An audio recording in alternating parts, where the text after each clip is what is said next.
Sonic X Comic Issue 30. We start out with Sonic juggling fire sticks, immediately disappointing me because I was reminded of the Firebot in the previous issue. And the way Eggman was talking about his elemental bots being able to power themselves a lot easier, and the way Eggman told them to retreat because they're damaged, which doesn't necessarily imply that they were destroyed. When they were first introduced, I naturally assumed that these would be around for a lot longer than just one issue. Not written out of the comic because they fuse with chaos. It could build more of them. Instead, the fire in this scene comes from Sonic juggling fire sticks in a circus that Eggman took over. Because an international terrorist alien can just run a circus and take it over easily. And Chris exists as a way to justify the heroes being at the circus because his dad sponsored it, and this was supposed to be a special preview performance until Eggman tricked them. He has Chris's family captive. We see Amy run from the elephants, and Knuckles fight some clowns, while Tails and Cream are in a cage being threatened by badniks. And we see Sonic is standing on a thin wire with no safety net below him. Well, at least this is creative, instead of just them fighting badniks. After Eggman mistreats his minions, Amy summons two hammers. But instead of her being allowed to be badass to properly take advantage of that, the elephants immediately steal them from her. So much for that. Knuckles says the clowns have acid-spitting flowers and high-pressure water to deal with, which makes sense, as well as pies, which aren't poisoned for some reason when the rest of their arsenal was made pretty dangerous. Tails and Cream being able to fly doesn't help them that much because the robots can fly too. This is a very effective-looking genre-savvy plan of Eggman's. The heroes are all taking the robots seriously while still being able to fight them.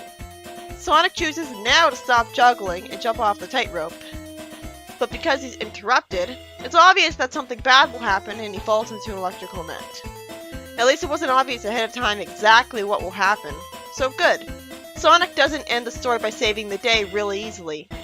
Because Boko and Deco want to live out their dream, they decide to put Boko in a cage so they don't have to babysit him to keep him from eating sweets. I like the consequences are here from the time Bokun tried to take over the world, showing continuity, because he's not allowed to eat sweets just in case it would happen again. Though, he should have just taken off.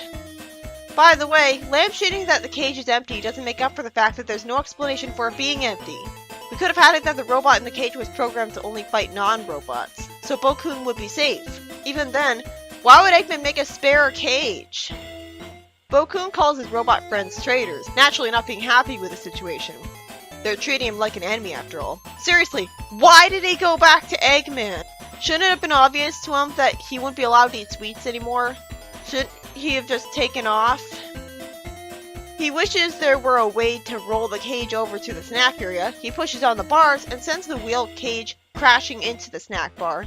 Letting him reach through the bars to get the cotton candy was no implication he was damaged from the crash like I assumed he would be.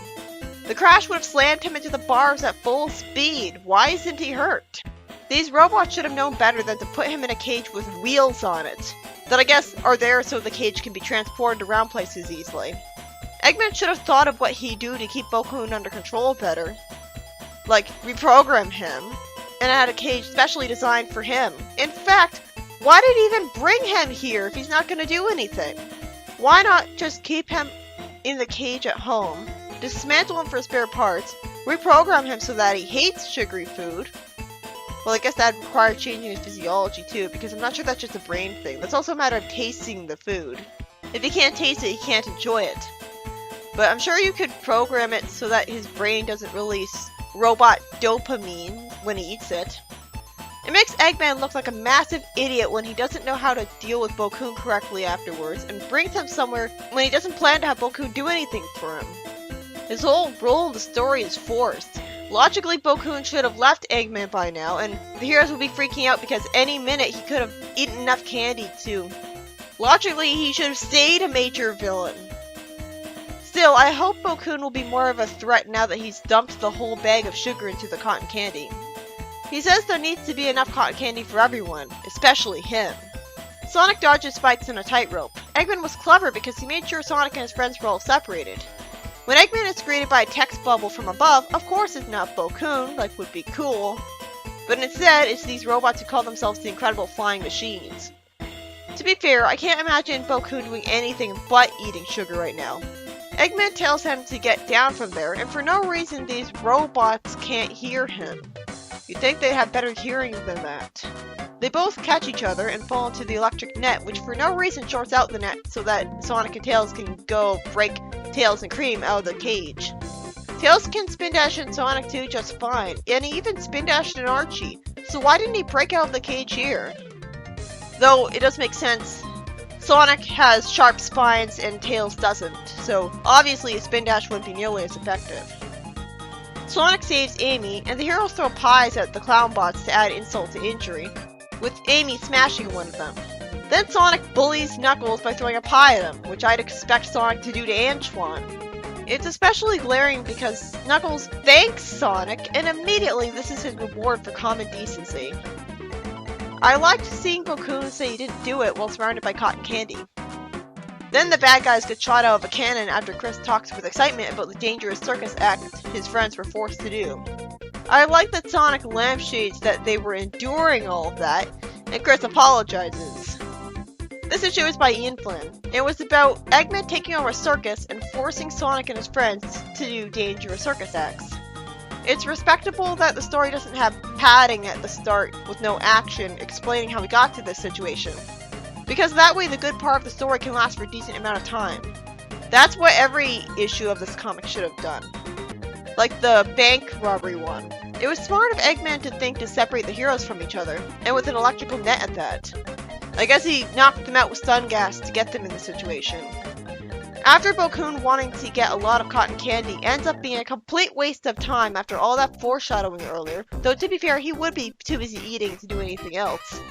The day is saved by Deus Ex Machina because the electrical net shorts out and vanishes, just because Deco and Boko fall into it. It makes sense that they would fall into it, but not that this would be the result. When Sonic fell into it, it bounced it back up to the tightrope like the lava Mario 64. Why didn't it do that for him? I wish they explained the science behind this so it made more sense. It makes the heroes look kind of bad. When the instant Sonic breaks out, he goes on to save the day, when they could have all saved themselves, with the exception of Tails and Cream who are in a cage. Knuckles and Amy shouldn't have been having such a hard time, though it does make sense that the elephant would be able to steal Amy's hammers. Why introduce her being able to summon 2 hammers if it won't help her at all? But yeah, it just looks bad having Sonic save the day the instant he breaks out, as if he's such an overpowered creator's pet that they need him in particular, or else they'll all be screwed.